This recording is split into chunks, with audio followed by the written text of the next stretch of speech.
Welcome back to the news at 10. The federal government has been asked to intensify efforts to make public-private partnership in the health sector attractive.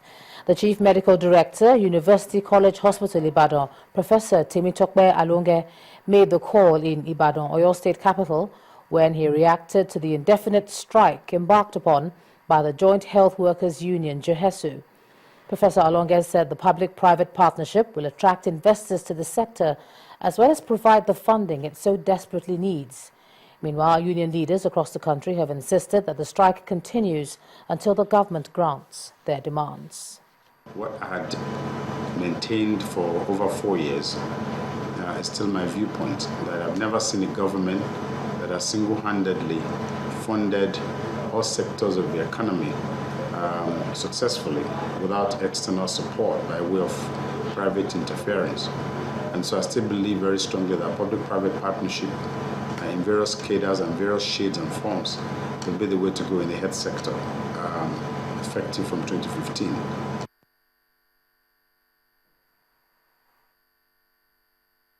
First Bank.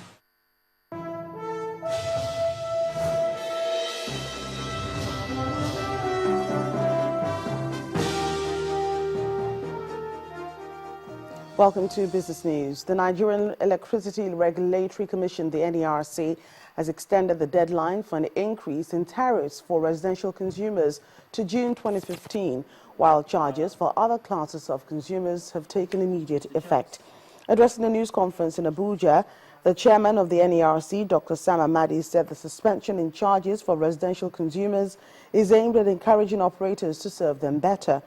However, Dr. Amadi is worried about the pace of meter deployment by electricity distribution companies in spite of advanced payment initiatives. What NEC has done, therefore, with this freeze of tariff for residential consumers, is to creatively use rate setting as a balancing tool for achieving desired outcome. That is, to grant relief to one set of stakeholders while providing incentive to the other stakeholder as a means of ensuring adequate and regular power supply and optimal customer service. The intention, therefore, is to give the consumers a break for 6 months and within that period provide incentives to improve power supply and services to consumers. To us, this is not a zero sum. Rather, it is ultimate win-win, not just for consumers and operators, but also for the electricity sector and for the country as a whole. Essentially, NEC has additionally decided to grant a 6 months waiver of the full tariff to the bulk of electricity consumers because the Commission strongly believes that it will be unfair to ask these consumers to pay a higher tariff now, given the current levels of service delivery and consumer perceptions. Operators at the Nigerian capital market are already grappling with a pessimistic outlook for the new year. The uncertainty surrounding the investment terrain is set to be a major hindrance that may work against a good market performance in 2015. Our correspondent, Temple Ashaji, reports. Be it a retail or institutional investor, brokers and dealers at the exchange want you to invest very wisely at this time. This is because investing in the market on the short term may not be the best of decisions. The state of certain macroeconomic variables in the country is compelling answers to the direction of the capital markets in 2015, and the uncertainties around the political terrain as well as the falling global oil price are the major factors in view. Fight is between two major political parties. That is the PDP, which is the incumbent, and the APC. Probably that is the extent somebody can tell you this will be the outcome. But it's not too clear who may emerge the winner at the end of the day. These are the uncertainties surrounding the political terrain. And in a way, it's also affecting investment decisions. People want to, let me watch and see what will happen, who will come in. Because who comes in, or whoever emerges as the president of this country will have his own ripple effect on how investors behave. vis-a-vis our capital market. The second part of it is also, of course, the macroeconomic variables, particularly the global oil prices. We've not seen the end of it. While the markets may be lean in the course of major expected events in the year, the agriculture, insurance, industrial goods and health sectors may thrive at the bourse. On the other hand, the banking stocks, consumer goods and air services are likely to be the worst hit. This year, of course, we are expecting more monetary policy tightening, and the first receptive sector will be the banking sector. That is where our eyes are, and that is where the regulators may likely focus on. So I'm expecting that sector to be more volatile. Stocks, bonds and exchange-traded funds are the major instruments in the markets. While brokers are optimistic about improvements in the third quarter, there may be need for intensive investors' awareness on other products available in the market. Temple Ashaju, Channels Television News.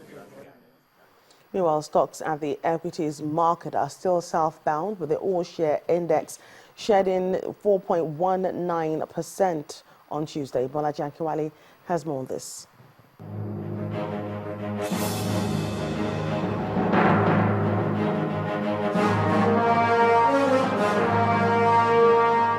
Hello, welcome to the Stock Market Report.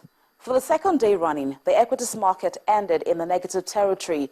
Traders are of the view that the market is yet to fully recover from the holiday season.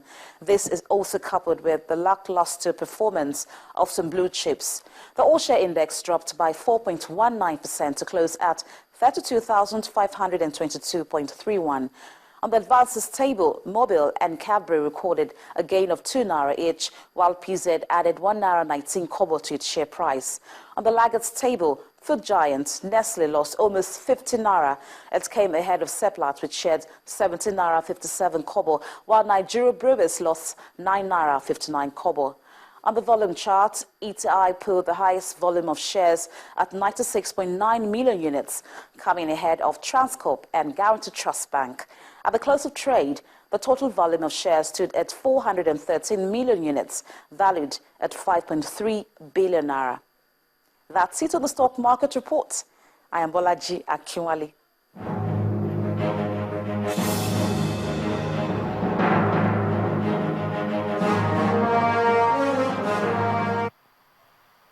Finally, crude oil prices edged up today, recovering from a 5% plunge in the previous session that saw prices slide to 5.5-year lows.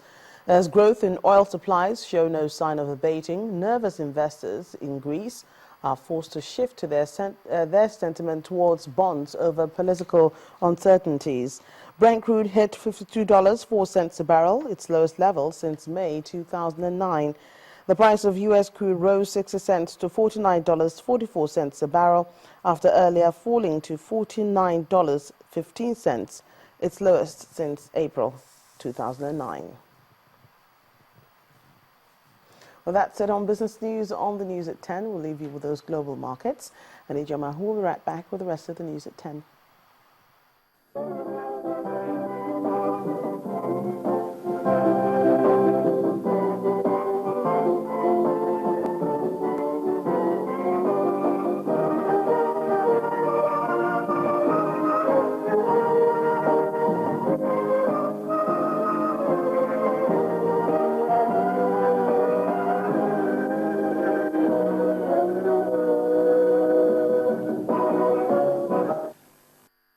First Bank. Still ahead on the news at 10, FIFA Vice President Prince Ali bin Al Hussein looks set to challenge Sepp Blatter for the leadership of the football governing body. That'll be on sports. Do stay with us.